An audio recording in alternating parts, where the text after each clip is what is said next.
So hi everyone, welcome back, and we are going to continue in this lecture with the second question. What is the significance of cost of capital? ध्यान देंगे आप इस question पे. Question का बोलने का मतलब simple सा है सर कि कॉस्ट ऑफ कैपिटल का इतना इम्पोर्टेंस क्यों है या क्या है, इम्पोर्टेंस एग्जैक्टली है क्या, क्यों ये इतना इम्पोर्टेंट माना जाएगा. The cost of capital is important to arrive at a correct amount and helps the management or an investor to take an appropriate decision. The correct cost of capital helps in the following decision making. ध्यान देना क्या बोलता है. 3 चीज़ों में मदद मिलती है आपको कॉस्ट ऑफ कैपिटल में. ये 3 चीज़ें मैं आपको एक्सप्लेन करूंगा और आपको समझ में आ जाएगा कि क्यों कॉस्ट ऑफ कैपिटल इतना इम्पॉर्टेंट है. सबसे पहली चीज, इवैल्यूएशन ऑफ इन्वेस्टमेंट ऑप्शन. बहुत ही सिंपल. मैंने आपको 1000 करोड़ दिए, 10% आपकी कॉस्ट ऑफ कैपिटल आपने निकाल ली. इस चैप्टर में आप सीखेंगे आगे कैसे क्या कॉस्ट ऑफ कैपिटल निकाली जा सकती है. आपने 10% की कॉस्ट ऑफ कैपिटल निकाल ली. अब ध्यान देना, आपके पास 1000 करोड़ है. अब आपको कहीं इन्वेस्टमेंट करना है. अब आप ऐसे ही कहीं पे भी इन्वेस्टमेंट तो नहीं कर देते. आप जहाँ पे भी पैसा लगाते हो वहाँ पे आप पता लगाते हो ये चीज़ कि सर उसमें हमको रिटर्न कितना मिलेगा, और उस रिटर्न पे डिपेंड करता है कि आप उसमें इन्वेस्टमेंट करोगे या नहीं करोगे. अब मैं आपको एक सवाल पूछता हूँ, थोड़ा सा आप अपने दिमाग में उसको डालो, अपनी सिचुएशन बनाओ और मेरे को जवाब दो. 1000 करोड़ मैंने आपको दिए, आपने मुझे वापस कितना देना है? 1000 पे 10%, यानी कि 1100 crore rupees is what you will have to pay to me. 1100 crore. Now 1100 crore आपने मुझे वापस देना है. अब आप ये 1000 करोड़ रुपए कहीं इन्वेस्ट कर सकते हो. Let's say project A, investment opportunity, ये रहा प्रोजेक्ट ए, और वहाँ 1000 करोड़ रुपए इन्वेस्टमेंट करके आपको 8% यानी कि 8% रिटर्न मिलेगा. 1000 करोड़ पे 8% रिटर्न होता है 80 करोड़ रुपीज़, और आपको वापस कितने मिलेंगे सर? 1080. ध्यान दो, मैं आपको क्या बता रहा हूँ. ये मैं हूँ, ये आप हो, ठीक है. This is me, this is you, and this is project A. मैंने आपको कितने दिए? 1000. आपने मुझे वापस कितना देना है? 1100 करोड़, यानी 1100 करोड़. अब आप इस प्रोजेक्ट में पैसा लगा सकते हो लेट से 1000, और आपको यहाँ से कितने मिलेंगे? 1080.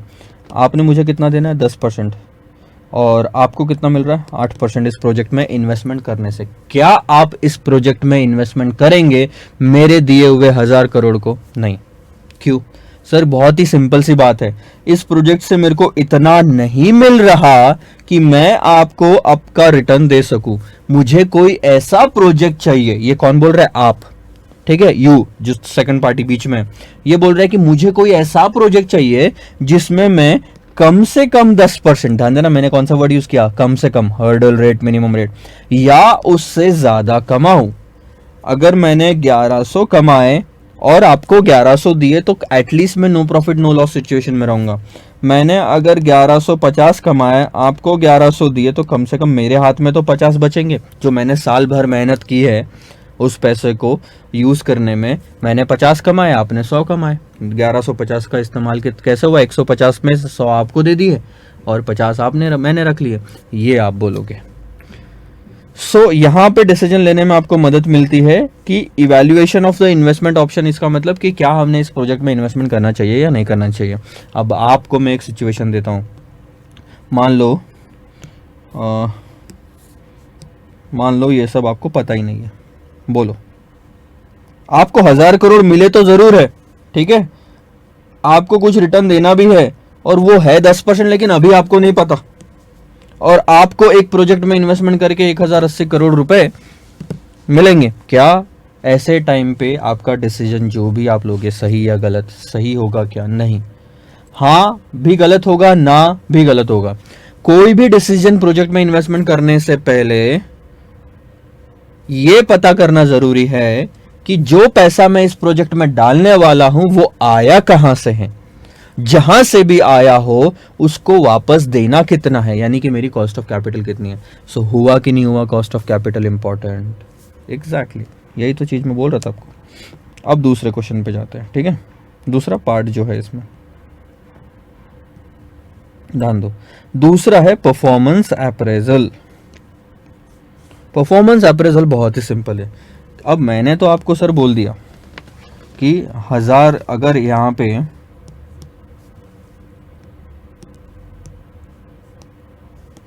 यहाँ पे 1000 डालने के बाद अगर 1100 यानी कि 100 एक्स्ट्रा और देने हैं तो आपको कम से कम यहाँ से 1100 कमाने पड़ेंगे। लेट से आपको लग रहा है कि आप 1150 कमा लोगे और आपने इस प्रोजेक्ट में इन्वेस्टमेंट कर दिया।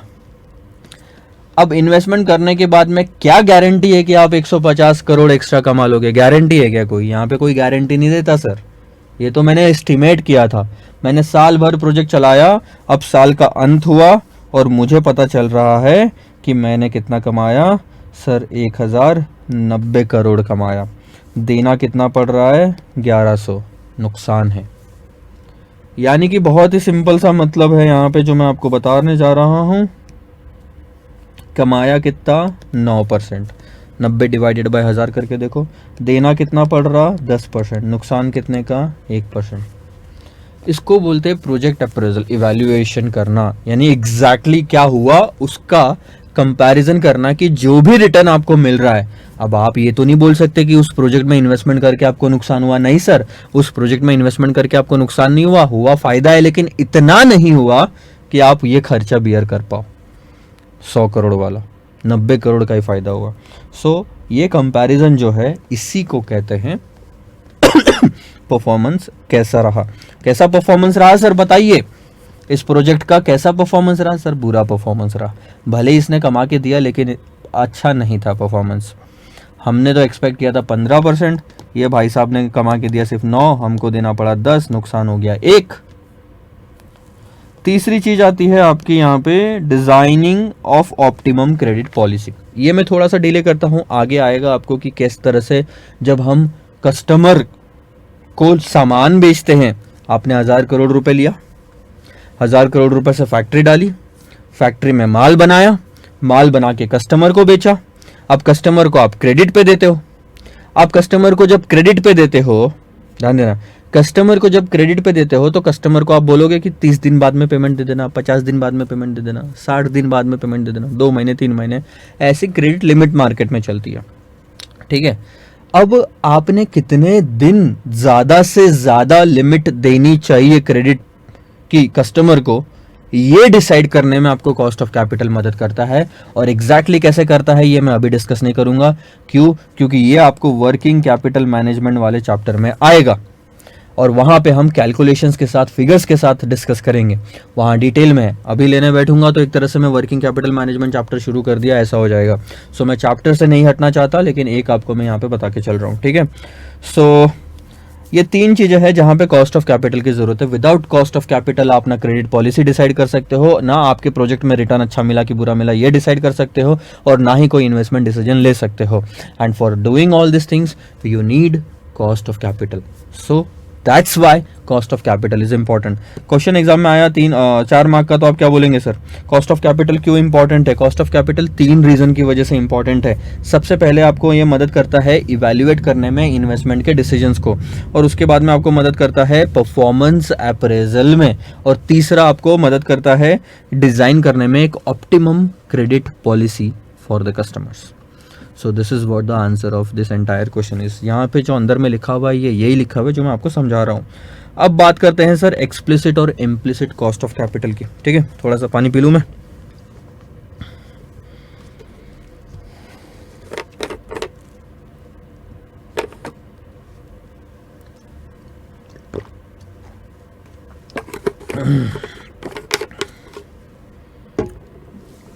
चलो आगे बढ़ते हैं।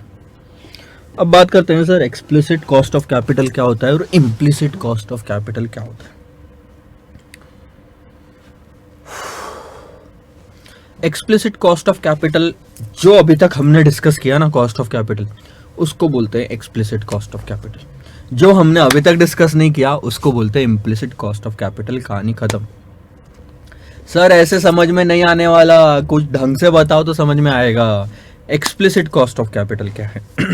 एक्सप्लिसिट कॉस्ट ऑफ कैपिटल का मतलब होता है जो कैपिटल पे आप डायरेक्ट अमाउंट किसी को देने वाले हो, जैसे कि लोन लिया 1000 करोड़ का, उस पे 10% देना पड़ रहा है, that is 10% cost of capital.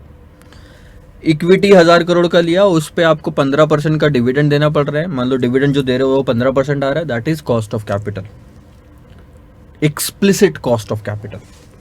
Debenture पे, इंटरेस्ट पे, जो भी अभी तक मैंने आपको कॉस्ट ऑफ कैपिटल बताया, जो डायरेक्ट पेमेंट करना पड़ रहा है, that is called as explicit cost of capital. Implicit cost of capital का मतलब क्या होता है, मैं आपको बहुत ही सिंपल तरीके से समझाता हूं। मेरे पास 100 रुपए ऑलरेडी है, ले नहीं रहा मैं किसी से, लेके इन्वेस्टमेंट कर रहा हूं, तो वो एक्सप्लिसिट कॉस्ट ऑफ कैपिटल में आएगा, क्योंकि उसके बाद मेरे को जिससे पैसा लिया उसको रिटर्न देना पड़ रहा। मेरे पास 100 रुपए है, ये 100 रुपए मैं प्रोजेक्ट ए में डाल के, प्रोजेक्ट ए भी छोड़ दो, बैंक में रख के एफडी पे 8% का इंटरेस्ट कमा सकता हूं। 100 रुपए, चलो 100 करोड़ ले लो, 100 करोड़, कोई रिस्क नहीं लेना, घर बैठ के पैसा कमाना है। 100 करोड़ रुपए बैंक में जाओ, एफडी बना दो, 8 करोड़ रुपए हर साल का आपको पैसा मिलेगा। आप चाहिए तो मंथली भी इंटरेस्ट मिलेगा आपको, और क्या चाहिए जिंदगी में, 100 करोड़ होने तो चाहिए।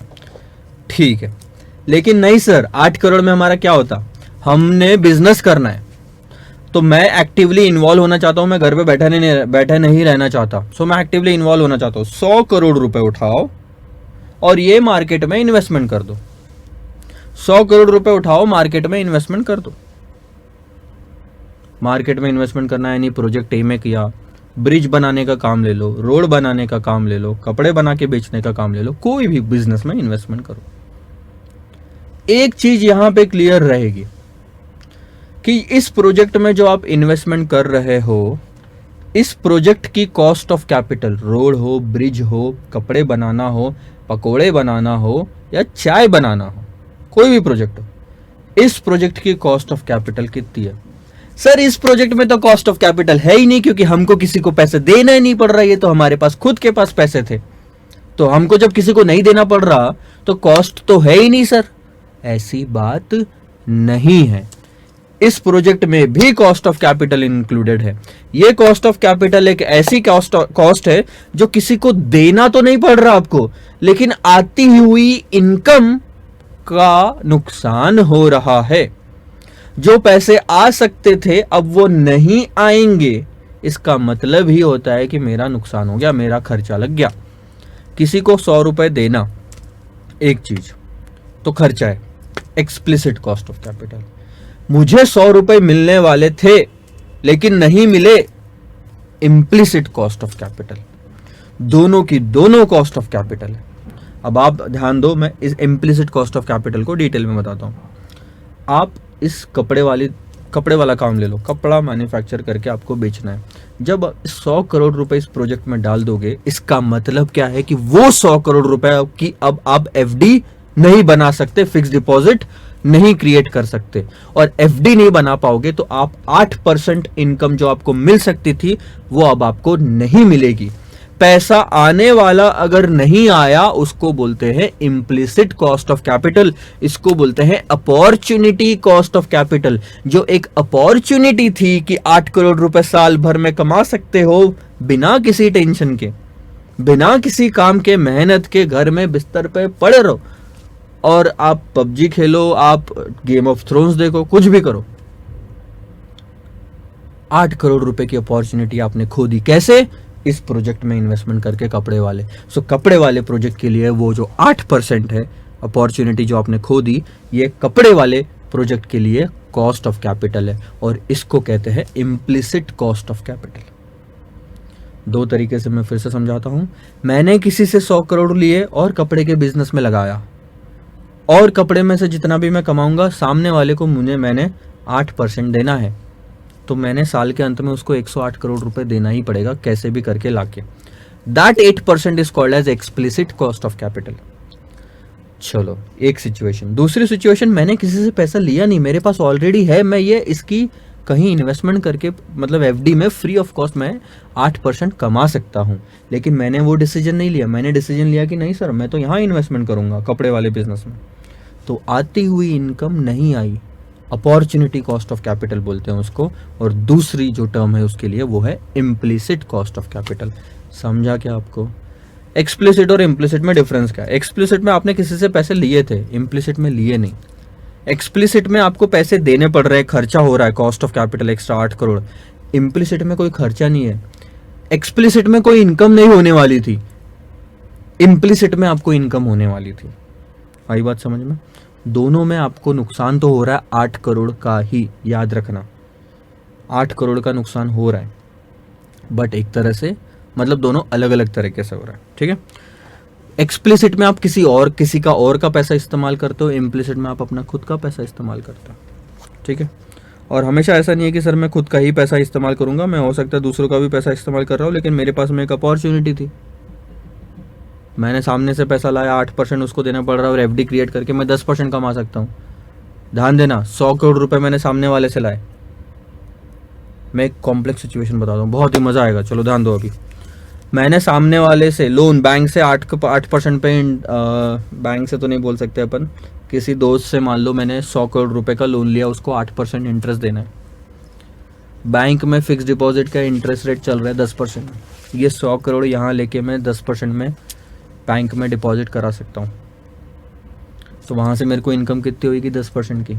इसको देना कितना होगा? 8%। मेरे पास प्रॉफिट कितने परसेंट का बचेगा? 2%। लेकिन मैं डिसीजन क्या लेता हूँ? नहीं, एफडी में नहीं डालना, बिजनेस में डालेंगे, कपड़ा बनाएंगे, बड़ा बनेंगे, बिजनेस में डाल दिया पैसा।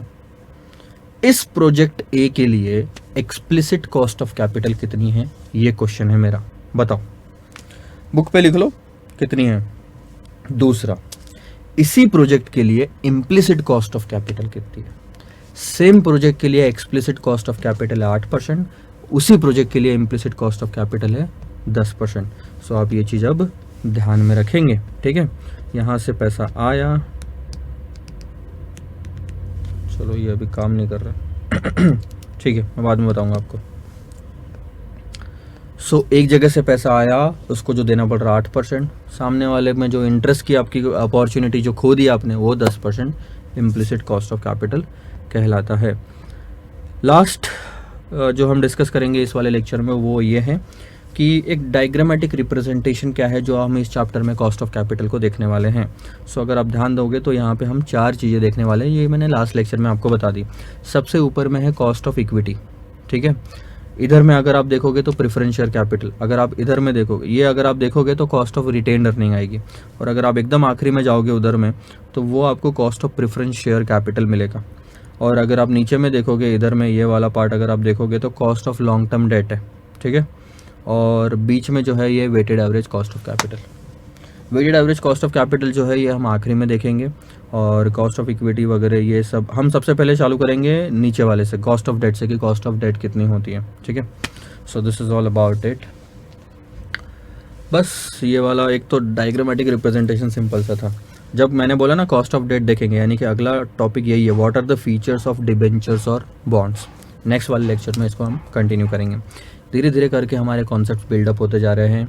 मैं आपको वादा करता हूं कि at the end of the chapter आपके कॉन्सेप्ट्स बहुत अच्छे हो जाएंगे अगर आप ध्यान से पढ़ रहे हैं तो। डोंट एक्सपेक्ट कि मैं बहुत सारे आपको डायग्रामेटिक प्रेजेंटेशन दूं अभी यहाँ पे। आपको जो इम्पोर्टेंट है वो है इमेजिनेशन पावर बढ़ाना। सो वो चीज़ पे तो थोड़ा सा फोकस करो, and keep writing whatever I am writing on the screen. Bye bye.